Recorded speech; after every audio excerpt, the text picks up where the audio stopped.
वासुदेवानंद सरस्वती टेंबे स्वामी महाराज सांगतात, त्यांच्या जवळी बैसावे उपदेश ते न करीती, परी ऐकाव्या त्या गोष्टी, तेची उपदेश होती, तेने कष्ट नष्ट होती, वासुदेव म्हणती संत, संगे करीती पसंत.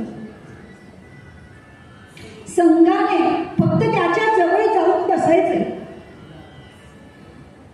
भगवंताच्या जवळ जाऊन बसणे यालाच उपासना असं म्हणतात. उप आणि आसन, त्याच्या जवळ जाऊन बसावं.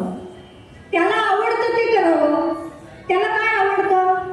त्याला त्याचं नामच आवडतं. तो म्हणून त्याने सांगितलं ना, पत्रं पुष्पं फलं तोयं यो मे भक्त्या. मला नको काय दुसरं, फक्त तू